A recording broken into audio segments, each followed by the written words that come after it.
todos y bienvenidos a esta sesión de clase. Hoy vamos a estar hablando sobre la evaluación de políticas públicas. Esta es nuestra sesión número 11. La idea es que revisemos varios asuntos cercanos a esta preocupación, a este que en términos prácticos es el último, penúltimo paso del ciclo de las políticas públicas. Este va a ser los temas que vamos a tratar en la sesión de hoy. Vamos a hablar primero sobre la evaluación como un momento de política, en particular desde las preocupaciones técnicas, desde los alcances que una evaluación intenta establecer a la hora de revisar una política pública. En algunos elementos probablemente no vamos a entrar mucho en detalle, pero lo importante es tener claro respecto a los elementos generales que se suelen usar y considerar a la hora de desarrollar evaluaciones de política pública. A continuación vamos a revisar una propuesta metodológica de Subirats de evaluación plural, que es un complemento cualitativo a las propuestas de evaluación tradicionales de política pública. Y finalmente vamos a dedicar un rato a conversar sobre rendición de cuentas, accountability y control social, porque precisamente una de las cuestiones y de las conversaciones más relevantes alrededor de la evaluación de políticas públicas es sobre el uso del resultado de esas evaluaciones dentro de una lógica de transparencia y de accountability en términos sociales. Como les decía, evaluación de políticas públicas. Entonces, arrancamos con algunas definiciones. Lo importante de estas definiciones es que nos puedan dar pistas generales sobre la forma como se considera la evaluación de políticas públicas y los alcances en términos conceptuales. La primera definición es del Departamento de Planeación Nacional y nos dice que una evaluación se debe entender como una investigación sistemática y objetiva aplicada en alguno de los diferentes eslabones de la cadena de resultados o valor: insumos, procesos, productos, resultados e impactos. Ahora más adelante vamos a ver cada uno de esos eslabones de la cadena de resultados o valor para que tengan más claridad. Esa investigación sistemáticamente aplicada a algunos de esos elementos tiene como finalidad mejorar el diseño, la implementación, la ejecución y los efectos de un plan, política, programa o proyecto a través de la toma de decisiones. Una definición bastante técnica y bastante, digamos, centrada en un proceso de planeación muy cercano y muy delimitado por la utilización de metodologías de planeación como el marco lógico. Insisto, ahorita lo vamos a gastar un ratico a ver el DNP como propone que se haga esta evaluación. El texto que ustedes tienen como lectura obligatoria de esta semana precisamente es del DNP y da muchas claridades respecto a cómo se adelantan este tipo de evaluaciones. La segunda definición es un poco más centrada en la evaluación como un momento de política pública y sobre las problemáticas, digamos, y los alcances conceptuales de la evaluación como concepto. Es una definición de Roth que nos dice que la evaluación, entendida como una práctica seria de argumentación basada en una información pertinente, permite precisamente opinar de manera más acertada, con menos subjetividad, acerca de los efectos de las acciones públicas. Su importancia es aún mayor cuando las instituciones y gobiernos contemporáneos tienen que basar su legitimidad en los resultados obtenidos. Esta definición de Roth introduce ya elementos que nos plantean la política de las políticas. Nos está señalando primero que hay una pretensión de objetividad, de sumatoria, que además es muy bonito, es una sumatoria de subjetividades alrededor de conseguir una visión un poco más objetiva de lo que sucedió alrededor de la política pública. Esto de entrada, pues, digamos, resuena con cosas que hemos tratado mucho en el curso alrededor de las propuestas del constructivismo y de esa preocupación por no dar por sentado que todas las respuestas son absolutamente objetivas y que incluso en un ejercicio evaluativo pues van a haber algunas suposiciones y algunos resultados que estén delimitados por la subjetividad, ojalá controlados mucho por el juicio alrededor de la implementación de la evaluación, pero no desconociendo que eso siempre va a ser una variable dentro de ese análisis. Y finalmente planteando lo que me parece muy interesante y es eh, la necesidad de la evaluación. Digamos que Roth nos está planteando que la evaluación no es solamente un proceso, digamos, técnico de ver si lo que hicimos funcionó o no, sino que también tiene unas consecuencias políticas, empezando por la primera que vemos acá, y es que la legitimidad de las decisiones públicas, sobre todo recientes, está muy influenciado por la posibilidad que tiene el gobierno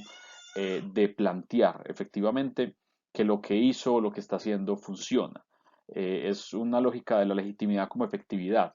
Y digamos que la vemos constantemente en la conversación pública, la conversación que les planteé para el foro, que incluye la revisión que hizo el programa Medellín, ¿cómo vamos?, al anteproyecto de plan de desarrollo de Medellín, digamos que va un poco alrededor de esta lógica. Ahorita más adelante vamos a gastarle un rato al papel de Medellín, cómo vamos en términos de control social, pero inicialmente lo que quiero plantear acá es que los gobiernos de alguna manera se miden por la capacidad que tienen de vender sus estrategias, sus políticas, sus programas como efectivos, como su efectividad para resolver problemas públicos, obviamente. Ahora, la manera más juiciosa, claramente, de plantear esa efectividad no es la única, porque digamos que también se puede hacer a través simplemente de un ejercicio discursivo, pero la manera más técnica y un poco en la cual hemos acordado públicamente que es la forma en la que uno plantea la efectividad de esos programas, políticas o proyectos, es precisamente a través de procesos de evaluación que le permitan a un gobierno al final de su periodo de gobierno, si pues digamos estamos hablando de institución pública electoral o si pues elegida durante un periodo de tiempo establecido o incluso de institución pública que esté planteando una política pública a largo plazo, la posibilidad de ganar legitimidad y reconocimiento de su acción pues está muy delimitada por si es capaz de mostrar al final de su proceso de implementación pues que lo que hizo funcionaba, y eso se hace a través de procesos de evaluación. Finalmente, traigo esta definición de la OECD que me gusta mucho porque un poco reúne y recoge elementos que están presentes en la definición del DNP y en la definición que plantea Rod. Y nos dice que una evaluación es una apreciación sistemática y objetiva de un proyecto, programa o política en curso o concluido, de su diseño, su puesta en práctica y sus resultados, y se refiere al proceso de determinar el valor o la significación de una actividad, política o programa. Se trata de una apreciación tan sistemática y objetiva como sea posible de una intervención para el desarrollo planteada en curso concluida. Entonces, aquí hay dos elementos que me parecen relevantes en esta conversación. La primera es que recoge un poco lo que planteaba Roth alrededor de la objetividad posible. Digamos que aquí lo que plantea es que ojalá sea lo más objetivo posible, pero digamos que hay claramente una insinuación de que eso no necesariamente, no siempre es posible y probablemente siempre sea un poquito deficiente. Y segundo, hay una lógica alrededor, que un poco estaba también en la definición del DNP, la posibilidad de evaluar en los diferentes momentos de un proceso de formulación de política pública, pero también de un programa o un proyecto alrededor de una acción pública. Es decir, que se pueda plantear en términos de un proyecto que está siendo planteado, que ya está siendo implementado, que se encuentra en curso, o una intervención pues, que ya ha concluido y ha planteado sus objetivos y sus resultados finales. Ahora, los procesos de evaluación de política pública pues suelen concentrarse en algunas preguntas fundamentales para ese proceso.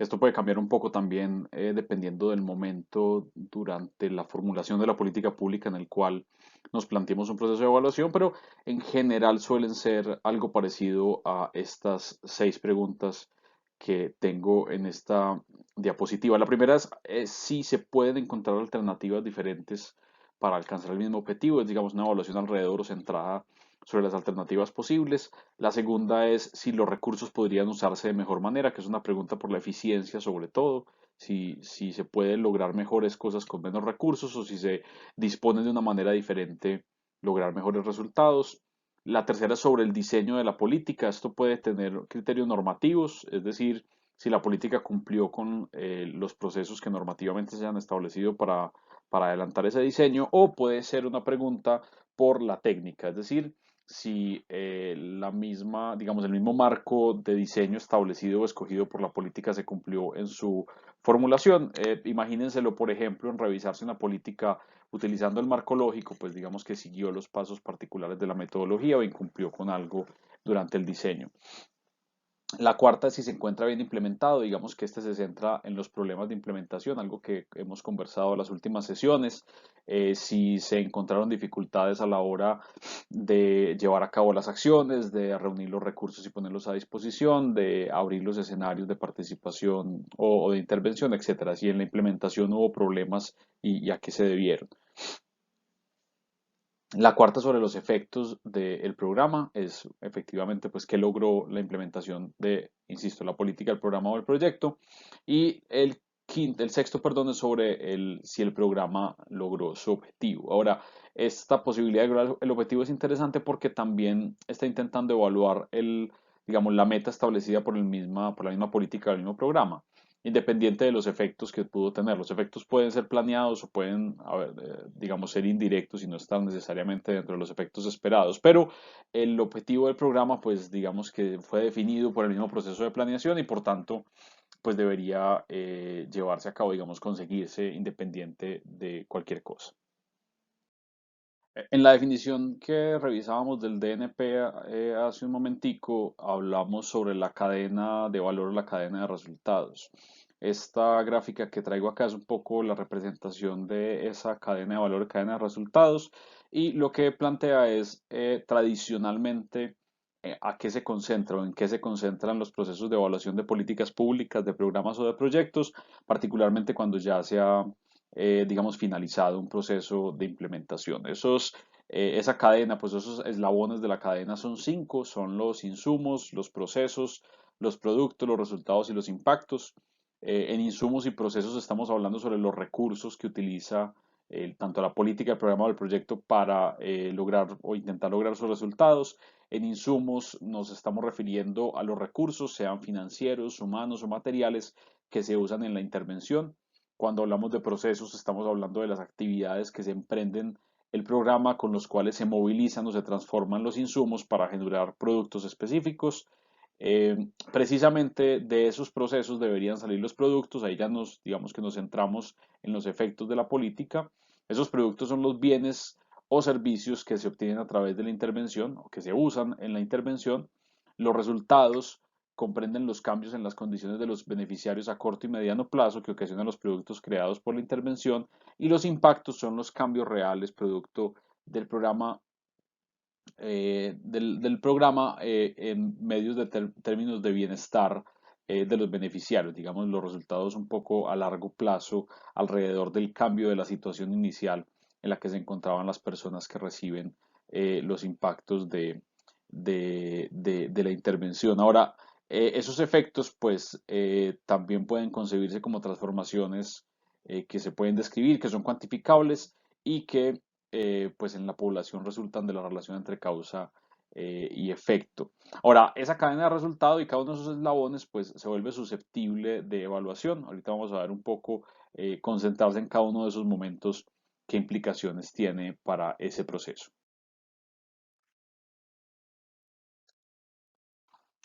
Ahora, esto lo que quiere plantear es que hay unos criterios que se utilizan generalmente, digamos, unos temas a evaluar, unos asuntos a evaluar en cada uno de los eslabones de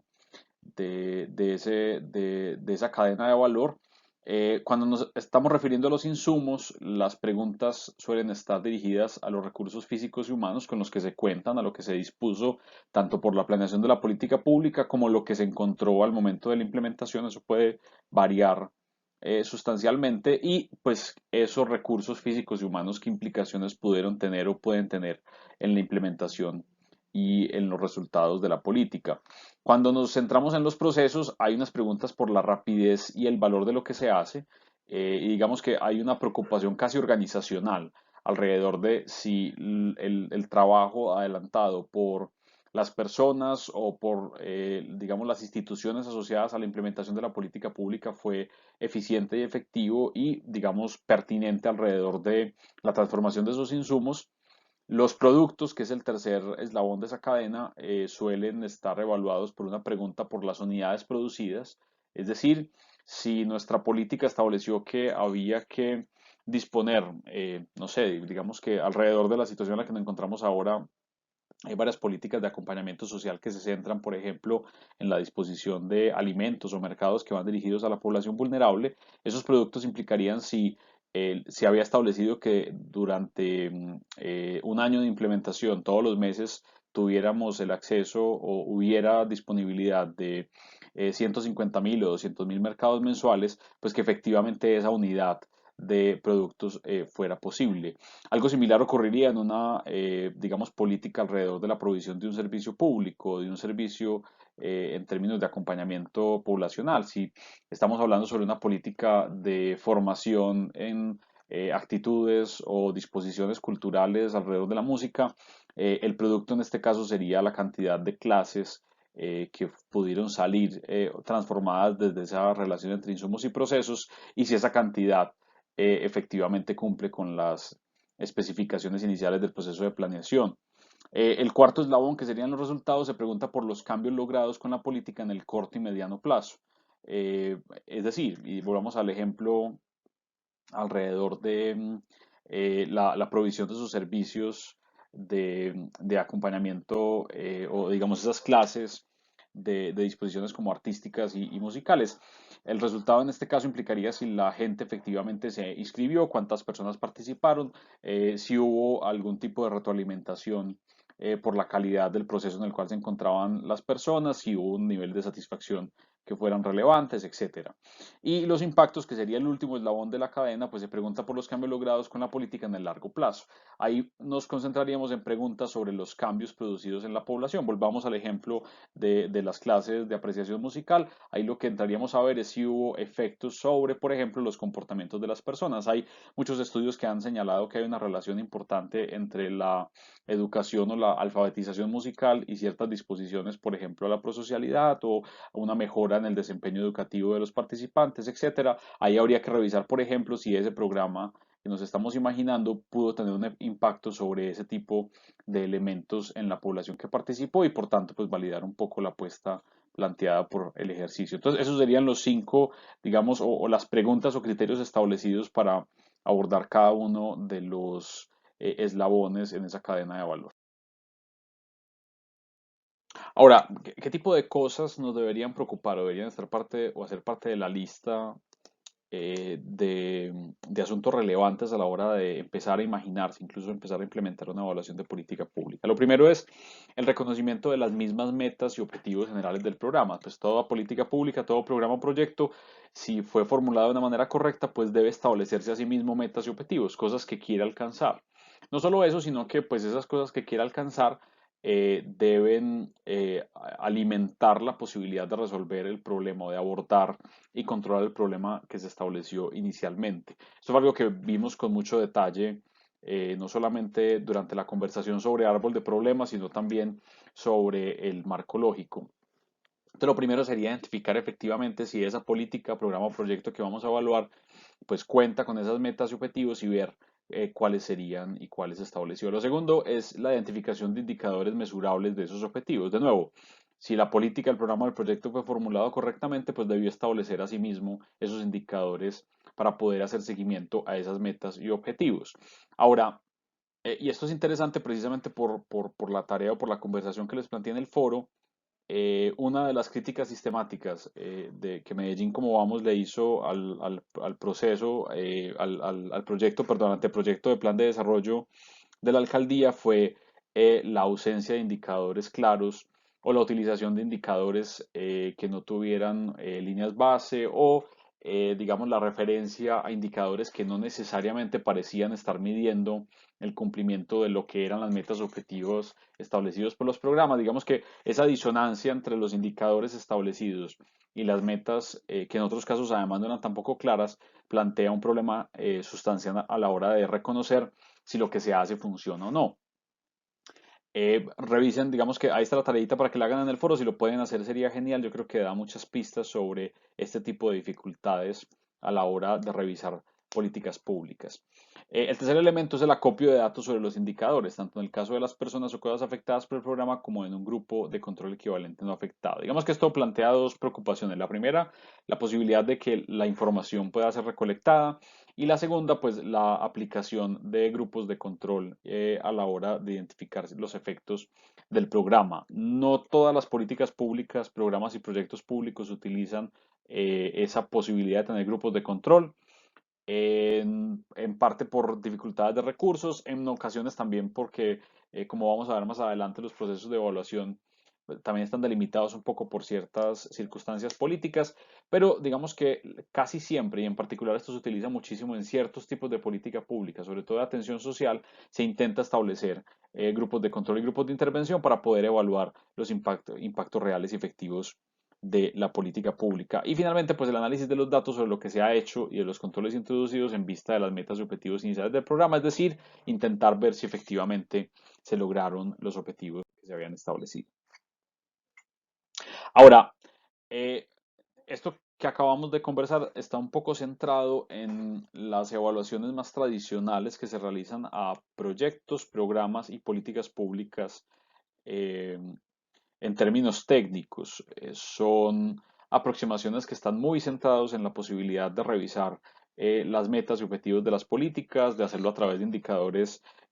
cuantitativos casi siempre alrededor de si se lograron o no los impactos que se habían establecido inicialmente y los resultados. Digamos, la preocupación por la cadena de valor pues también está muy centrada en la metodología de marco lógico y la forma como aborda la resolución de problemas públicos. Sin embargo, pues alrededor de esa aproximación técnica o digamos muy centrada en lo cuantitativo,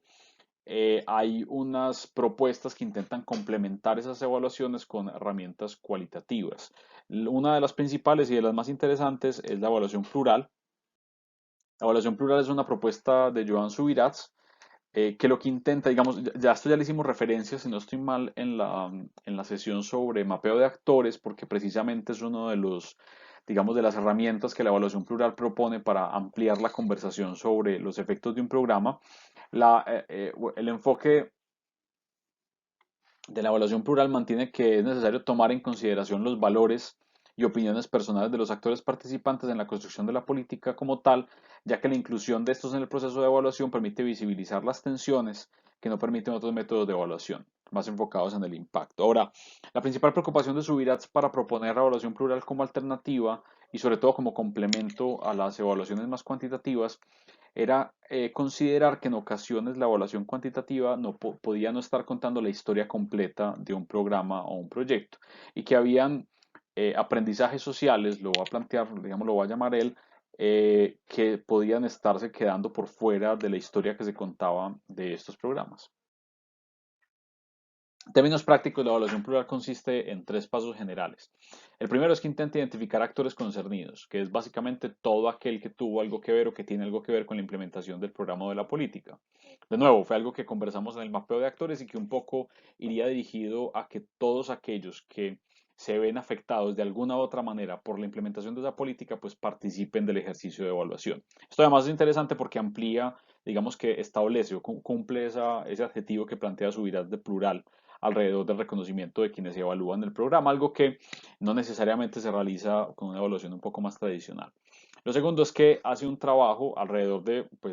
o a través de metodologías cualitativas como las entrevistas semiestructuradas o grupos focales, de recolectar visiones y percepciones. Digamos que aquí lo más importante es que la gente que participa activamente de la política sea capaz de contar a los evaluadores qué es lo que ha estado pasando. Esto puede incluir desde quienes implementan la política, funcionarios o servidores públicos o operadores que hacen, digamos, el trabajo de la calle, hasta la población objetivo o incluso población que de forma indirecta pueda evaluar, incluso con niveles de conocimiento relativos, qué es lo que está pasando alrededor de la política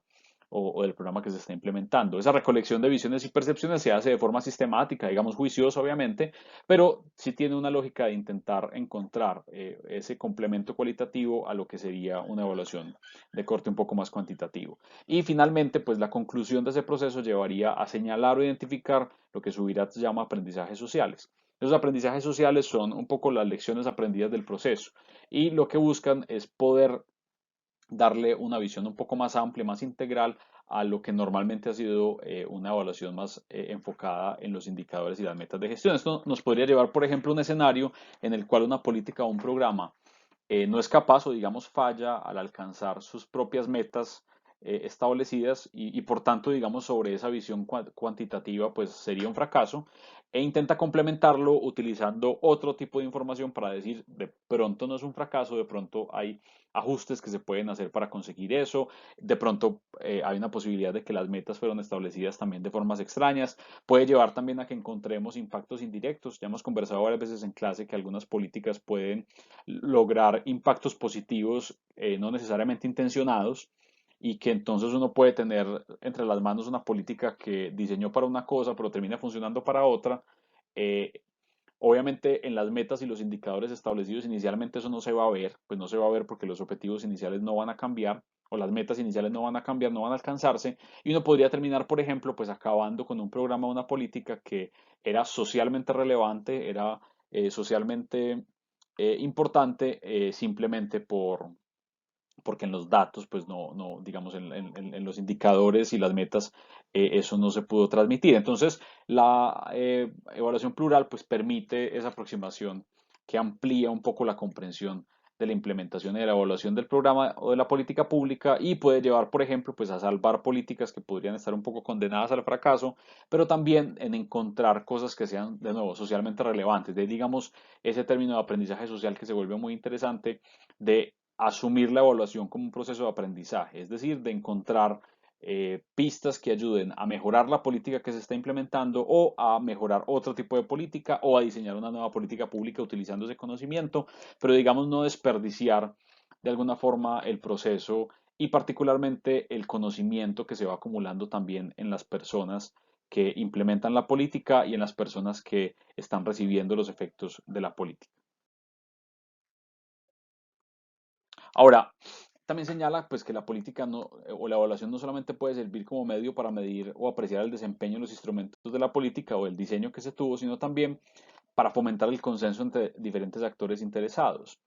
Eh, y esto también lo conversamos, si no estoy mal, en la sesión de mapeo de actores, y es como el proceso de evaluación también permite integrar a los personajes de la política, a quienes han estado alrededor de la implementación, alrededor del diseño, quienes están recibiendo, digamos, los efectos de la implementación a la población objetivo, y eso puede llevar a que se establezcan consensos alrededor de, por ejemplo, cómo evaluar una política pública. Precisamente el ejemplo que utilizamos en el mapeo de actores se centraba en el programa de presupuesto participativo, que es un programa que hay que reconocer, pues es bastante controversial. Digamos que hay unas posiciones políticas encontradas bastante fuertes alrededor de no solo los impactos del programa, sino también de su relevancia y su papel social. Lo que encontró esa evaluación que en ese momento hizo el Observatorio de Políticas Públicas del Consejo de Medellín era precisamente esos aprendizajes sociales. Identificaba tensiones muy fundamentales alrededor de la implementación del programa, como la cooptación por parte de organizaciones criminales de algunos presupuestos, los problemas de transparencia de la implementación de otros, las dificultades de la participación, etcétera. Pero también encontró un reconocimiento general a que el presupuesto participativo era una apuesta política relevante para la ciudad, no solamente en términos de la participación, sino también un poco de la legitimidad alrededor del uso del recurso público. Y bueno, digamos que fue capaz de establecer un equilibrio alrededor de la visión compartida que tenían los actores sobre los problemas de presupuesto participativo, obviamente, pero también sobre la importancia que cumplía en la ciudad. Y ese tipo de consensos en ocasiones, a través, insisto, de evaluaciones más tradicionales, pues son un poco más difíciles de alcanzar. De cara a eso, pues hay tres elementos como generales que Subirats plantea como beneficios de complementar. Esto, digamos que la evaluación plural tiene una apuesta metodológica relativamente amplia, pero en el fondo lo que estamos intentando reivindicar acá es la importancia de contar con alternativas y complementos cualitativos a las aproximaciones cuantitativas. Entonces, digamos, la propuesta, evaluación plural es una de las alternativas, pero hay otras aproximaciones metodológicas a la evaluación cualitativa. ¿Qué permite este tipo de aproximaciones cualitativas y sobre todo participativas como la evaluación plural? Primero, generar confianza entre los actores concernidos. Obviamente, el hecho de que quienes participaron de la política o están participando sean incluidos en la conversación sobre esa misma política, pues ayuda a que tanto el Estado pues genere lazos de confianza con estos participantes, como los participantes incluso entre ellos. De nuevo, como lo conversamos en la sesión de mapeo de actores, hay una retroalimentación muy interesante entre los participantes de un mismo ejercicio de consulta. Pues el hecho de que un actor en particular sepa que otro actor con el cual se relaciona probablemente de forma indirecta o incluso conflictiva, que hacen parte del mismo ejercicio, por ejemplo, de consulta, que les están haciendo la misma entrevista a ellos, que participan del mismo grupo vocal, que están pudiendo intercambiar sus ideas, ayuda muchísimo a la posibilidad de que los actores concernidos se sientan parte de un mismo proceso. Lo segundo es algo que él llama la objetividad como la sumatoria de subjetividades, que es además una propuesta muy interesante. Lo que se está señalando acá es que eh, el, digamos que una de las críticas fundamentales de las visiones más cuantitativas a una visión cualitativa de la evaluación es que pues tenderá a ser bastante subjetiva. Ahora, lo que plantea Subirats es, ok, eso es un poco cierto, Sin embargo, si somos capaces de combinar la apuesta cuantitativa con la cualitativa, y en la cualitativa somos lo suficientemente juiciosos para incluir una gran cantidad de visiones, estaríamos intentando conseguir gradualmente una objetividad entre comillas. Esa objetividad entre comillas sería un poco la sumatoria de subjetividades. Es decir, si somos capaces de recoger una visión integral de lo que está pasando con la política, eso es en términos prácticos objetivo. Es objetivo respecto a la manera como la gente se está relacionando con esa política, con ese programa, a la manera como lo está valorando y al tipo de conclusiones que incluso, digamos, participativa y colectivamente puede llegar esa población. Y finalmente plantea Subirats que uno puede a través de procesos cualitativos como la evaluación plural sumar argumentos para la evaluación que puede ampliar el repertorio de la defensa de una política pública o de un programa. Entonces, volvamos un poco al primer punto donde hablábamos en la evaluación como un proceso para construir legitimidad. Estábamos planteando que Roth reconocía que la evaluación se hacía también en gran parte porque digamos, los gobiernos modernos tienen que, dentro de digamos, de sus argumentos para defender y para mostrar cómo están funcionando, ser capaces de mostrar que sus propuestas, sus políticas, sus programas, tanto las que fueron construidas inicialmente como las que continuaron en implementación, están logrando sus objetivos. El éxito en conseguir las metas y los objetivos se termina convirtiendo en el argumento del buen gobierno. Ahora, siendo esto cierto, pues hay que encontrar buenos argumentos. Una de esas posibilidades es a través, de nuevo, de las visiones más cuantitativas de la evaluación, en donde yo puedo decirle digamos, a la opinión pública, yo tenía que repartir 100.000 mercados y lo repartí y esto logró además que se redujera en 0.5 puntos las necesidades básicas insatisfechas. Ahora, ese argumento es muy potente, pero no siempre se encuentra asociado a la implementación de políticas. Hay políticas que tienen dificultades para conseguir objetivos o para medirse en términos de impacto. Hay políticas que pueden tener dificultades a la hora de su implementación. Sin embargo, el hecho de que tengan esos dos problemas no necesariamente quiere decir que no estén funcionando, que no vayan a funcionar mejor eventualmente, que no puedan ajustarse o incluso que su única valoración social sea que el numerito se movió. Y de cara a eso, pues lo que nos plantea Rotacá es la evaluación plural y las aproximaciones cualitativas nos pueden ampliar el repertorio de defensa, nos pueden permitir como gobierno, como tomadores de decisión, decirle a la opinión pública, sí, el numerito no se movió tanto como pensábamos, el numerito no se está moviendo, pero eh, tenemos esta valoración social particular, tenemos esta participación esencial que tienen las personas, o a través de esta evaluación fuimos capaces de determinar estas y estas cosas que podrían cambiarse, etcétera. Entonces, este complemento se convierte también en una posibilidad de ampliar ese repertorio tanto evaluativo como de argumentos de política. Ahora, para terminar, quiero que hagamos muy rápidamente, esta parte lo voy a intentar pasar un poco más ágil, una última conexión alrededor del proceso de evaluación de política pública. Entonces, volvemos a esa definición de Roth, nos plantea que los gobiernos también evalúan para tener argumentos de defensa de política, nos decía Subirats, pero también de construcción de legitimidad, nos diría Roth. Esto va muy amarrado a la posibilidad de establecer mecanismos de participación y de rendición de cuentas. Al final de cuentas, también estamos evaluando porque queremos establecer relaciones de transparencia con los ciudadanos. Como democracias tenemos que plantear la posibilidad de contarles qué está sucediendo con tanto sus recursos o los recursos públicos como con la acción pública de las decisiones públicas y del Estado. Hay una responsabilidad también alrededor de evaluar las intervenciones públicas y luego contarle a los ciudadanos qué está pasando con esas intervenciones. No solo eso, sino que, pues, digamos, pegándonos un poco a ese concepto de accountability, esa relación tiene que ser de doble vía y constante. No solamente es que el gobierno sea transparente y le cuente a la gente cómo van las cosas, que es algo que relativamente ocurre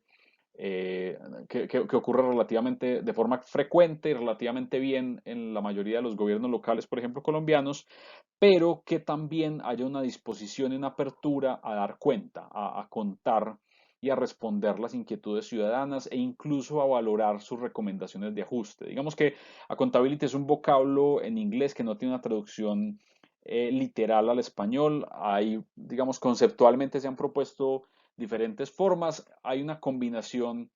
que podría asumirse como eh,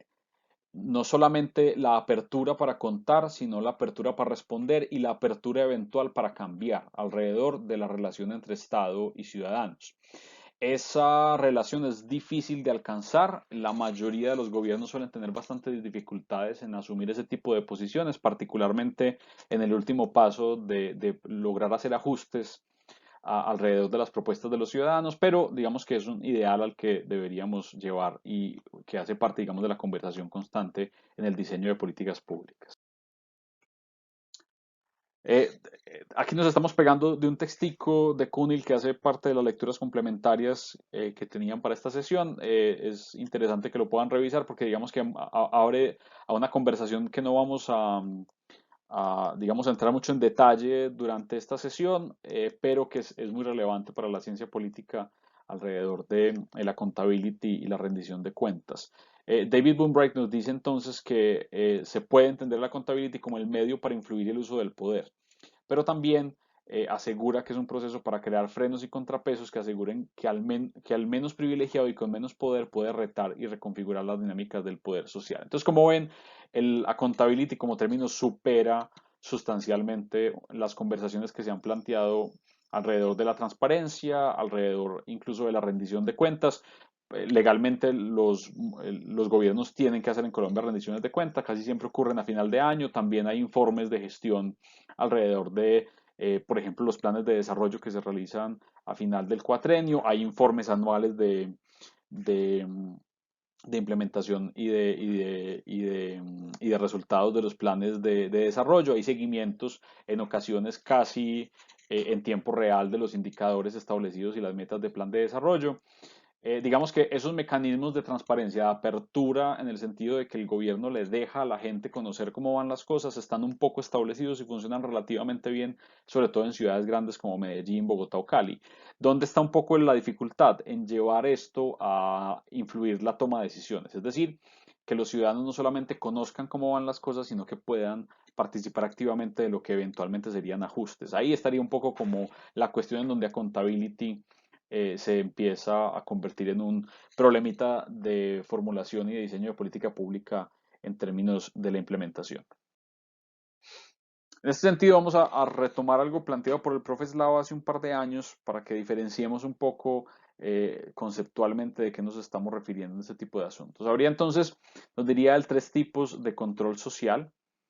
sobre las políticas públicas. Hay un control que es horizontal, que es el que realizan legalmente entidades como la Procuraduría o la Defensoría del Pueblo, la Contraloría. Está muy determinado y muy delimitado legalmente y digamos que va dirigido particularmente a la protección de los recursos públicos y de los derechos fundamentales. Hay un segundo tipo de control social, digamos, estos son los dos más comunes, como más tradicionales, que sería el vertical, y es el que ejercerían los votantes cada periodo pues, electoral. Digamos que esto va muy de la mano alrededor de reconocer al voto como la, el momento de participación ciudadana más claro en una democracia representativa como la nuestra, y eso implicaría que cuando las personas votan pues están pues premiando o castigando, reconociendo el valor o digamos estableciendo desde ese momento de votación ciertos principios de política pública alrededor de quienes eligen y quién no. De eso también hemos hablado en clase, digamos que va amarrado al hecho de que en Colombia pues el voto teóricamente e idealmente se hace alrededor de los programas de gobierno. Aquí también entrarían algunos asuntos un poco de la reputación general en términos políticos, entran también elementos de las propuestas, digamos, públicas de esos candidatos y el hecho de que la gente entonces estaría votando por cosas que le gustaría ver convertidas en política pública o en planes de desarrollo en el caso nuestro, o cosas que no le gustaría ver ahí, o incluso también pues castigando en el caso de que el candidato sea alguien del cual ya conocen cuáles serían o cuál sería su forma de gobernar o que haya digamos como un precedente reputacional. El tercer elemento, el tercer tipo de control social, que es el que nos interesa un poco en esta conversación, es el diagonal. Ese control social diagonal, que es el que se acercaría un poco más a esa lógica o ese ideal de accountability, es el que ejerce la ciudadanía. Y es el que ejerce la ciudadanía desde el último, digamos, hasta que se cuenta el último voto, hasta que se abren las urnas en una nueva ocasión. Durante ese periodo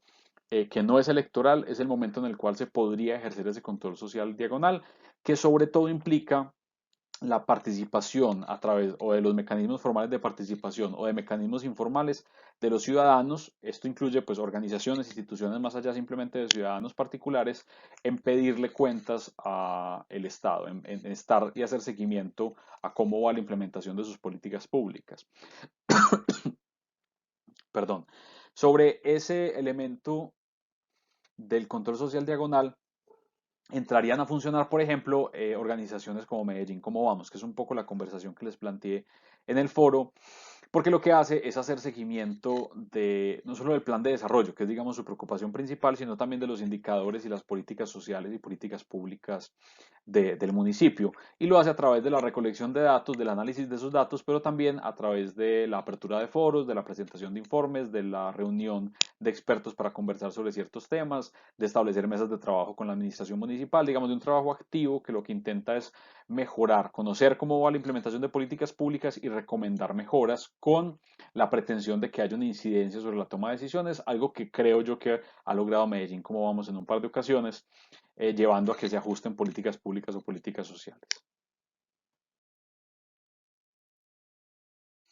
Ahora, ¿qué podemos decir sobre el tipo o las formas en las que se realiza la contabilidad o la rendición de cuentas? Aquí ya entramos un poco en detalle al texto de Kunil, al que estaba en las, digamos, en las lecturas complementarias. Quiero resaltar aquí un par de cosas para que no nos concentremos mucho en esto por ahora y es, primero, asumir las características que Kunil establece a lo que vería como un proceso de accountability efectivo. Y estos serían tres características generales. La primera, el hecho de que haya contestabilidad, es decir, donde el Estado no solamente informe, donde el Estado informe y justifique decisiones y acciones, donde sea capaz y esté dispuesto a ir contando paso a paso qué es el tipo de decisiones que ha estado tomando y las razones por las cuales lo está haciendo. Segundo, que haya obligatoriedad, es decir, que en ese proceso de accountability del que estamos hablando, pues exista incentivos para primero castigar decisiones y acciones, es decir, que el Estado sienta, digamos, la presión de esa participación ciudadana a la hora de tomar decisiones. Y finalmente la receptividad, y es que garantice pues que haya retroalimentación entre las partes, es decir, que el Estado le informe a los ciudadanos sobre las decisiones tomadas, las razones de las decisiones y los efectos y los resultados de esas decisiones públicas que se convirtieron o no en políticas públicas. Ahora, la propuesta que les traigo aquí, un poco lo que quiero plantear con esta conversación sobre accountability y rendición de cuentas final, es la preocupación porque el diseño y la formulación de políticas públicas incluyan no solamente elementos o digamos escenarios de evaluación, que la mayoría de las políticas relativamente bien formuladas lo incluyen, sino que tengan en consideración también los escenarios de participación. De esto ya hablamos un poco cuando hablamos sobre la discusión democrática en las políticas públicas de hace un par de sesiones, pero digamos que en este escenario de accountability y rendición de cuentas se vuelve todavía más relevante. Este es el punto en el cual un Estado puede construir legitimidad, como nos decía Roth, a través de la evaluación o no. Y es también el escenario en el cual podemos utilizar esa objetividad como sumatoria de subjetividades de Subirats para mejorar las políticas públicas, para encontrar mejores pistas, para encontrar aprendizajes sociales a través de esa retroalimentación constante entre lo que el Estado decide y hace y la forma como los ciudadanos se relacionan con esas decisiones. Hay otros dos elementos que son fundamentales y que plantea Kunil en su texto, que serían como los dos atributos iniciales de ese proceso de participación. El primero es la autonomía, el hecho de que ese proceso no esté, digamos, delimitado por intereses políticos o delimitado por la misma relación directa que tenga que tener con el Estado y los poderes, es decir, el ejercicio que tenga para llevar y para que sus acciones efectivamente tengan influencia en los actores públicos. Aquí es donde yo creo, por ejemplo, que Medellín, como vamos, es un muy buen ejemplo porque cumple con ambas cosas. Es autónomo respecto a quien sea el alcalde, los concejales o el poder político electoral del momento, pero a la vez tiene la capacidad, tanto por la reputación que ha venido construyendo, por el juicio con el cual hace las cosas, como por el apoyo de instituciones privadas que lo acompañan, de influir en la toma de decisiones públicas en la ciudad. Ahora, con él plantea que hay dos poderes un poco tradicionales que se han utilizado en los ejercicios de control social y de accountability. El primero, digamos, es el número y el segundo es un poco como la posibilidad de influir con el poder comunicativo. En términos del número nos estamos refiriendo sobre todo a las movilizaciones y las protestas sociales. donde se ejerce presión sobre las autoridades, aunque algunas sanciones pues puedan ser simplemente o se tomen simplemente para calmar un poco a esa movilización. Y lo segundo es la posibilidad que se pueda hacer de presionar en la opinión pública para que un tema sea tratado de forma particular, para que se revise alguna denuncia en particular, para que se converse sobre una aproximación de política específica y que eso pueda llevar obviamente a que haya ajustes de parte de un gobierno. Ahora, también, digamos, aparte de esos dos mecanismos o poderes más tradicionales, hay otros cuatro que Kuhnel plantea que son posibles de establecer a través de escenarios de control social. El primero se refiere al poder de veto y es la posibilidad de que la organización, el grupo o el escenario de participación pueda realizar revocatorias sobre las autoridades o sobre sus decisiones. El segundo es el poder de asignación, en donde tiene la capacidad de aprobar recursos. Esto funcionaría más o menos sobre una lógica parecida a la de presupuesto participativo. El tercero, el poder de certificación, es decir, el hecho de que uno pueda aceptar o no una acción, de plantearla como algo que le parezca válido o no le parezca válido. Algunos escenarios de seguimiento a política pública cumplen más o menos con este tercer elemento. Me estoy refiriendo sobre todo a los consejos municipales.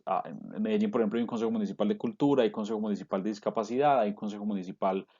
para la población indígena y la población afro. Esos consejos cumplirían algo parecido a un poder de certificación a la hora de validar decisiones que toman las entidades públicas o el sector público alrededor de su implementación de políticas públicas. Y finalmente, el poder de la deliberación, en donde hay una posibilidad de incidir en la toma de decisiones de la autoridad a través de la participación directa de una persona, de un representante que esté sentado en el lugar donde se toman esas decisiones públicas. Ahora, con todo esto, pues Conde plantea, digamos, como algunas conclusiones generales sobre esa preocupación y esa aproximación del control social asumido particularmente alrededor de políticas públicas. Lo primero es la importancia de la flexibilidad y la accesibilidad. De esto creo que también hemos conversado en clase un par de veces y es imaginarnos por qué la gente no participa, pues, y buscar razones en las cuales las personas tienen dificultades para participar y lo que vamos a encontrar probablemente es que hay muchas limitaciones estructurales a esa participación. Los escenarios ocurren en lugares particulares, en horarios particulares, están exigiéndole un poco a las personas que tomen ciertas decisiones de costos de oportunidad muy complejos, que dejen o de trabajar o de estar con sus familias o que se transporten y utilicen, digamos, recursos para transportarse o para dejar de trabajar durante un tiempo para poder ir a participar en un escenario en el cual las consecuencias de las decisiones no necesariamente tienen beneficios directos e individuales. Entonces, obviamente, hay unos costos asociados a participar que son bastante complejos y que uno intentaría compensar a través de la flexibilidad y la accesibilidad del diseño de ese escenario. El segundo es que el control social vive en tensión constante entre depender o independizarse del aparato estatal. Esto es interesante. De nuevo, vamos al ejemplo de Medellín, como vamos, donde hay cierta tranquilidad, pero porque hay, digamos, como un aparato privado que financia todo el ejercicio y por tanto, pues no hay ninguna angustia en depender del Estado. Pero otros escenarios de participación y de control social, como les contaba ahorita, los consejos municipales, por ejemplo, dependen sustancialmente de financiación pública. Esa financiación casi siempre termina estando muy concentrada en cosas muy pequeñas y muy puntuales, pero digamos que la posibilidad de que esto exista, pues sigue estando asociada a que el recurso público esté ahí y inevitablemente esto genera unas líneas de dependencia de lo que ocurre en el escenario público. A esto hay que incluirle otro elemento muy interesante que en Medellín, por ejemplo, tiene algunos escenarios que sería interesante eventualmente revisar y es como ciertas organizaciones sociales y comunitarias terminan trabajando dentro de la implementación de las políticas públicas. Y les doy un ejemplo, una parte muy importante de lo que se hace en temas de arte y cultura en la ciudad se hace a través de operadores que terminan siendo organizaciones culturales, que de alguna manera también cumplen una labor de control social sobre lo que hace la Secretaría de Cultura de Medellín. Eso genera unos lazos muy complejos en donde es difícil delimitar hasta dónde la participación directa en la política les limita su posibilidad de controlar a la entidad y a la vez hasta dónde pues ese control también se ejerce sobre el mismo uso de los recursos con ellos mismos. Entonces, esa posibilidad de que se enrede un poco la implementación de los recursos está sobre todo muy delimitado en políticas sociales. Lo mismo ocurre con la Secretaría de Inclusión Social y Familia en Medellín. una parte importante de los programas de atención poblacional se suelen hacer operados a través de las mismas organizaciones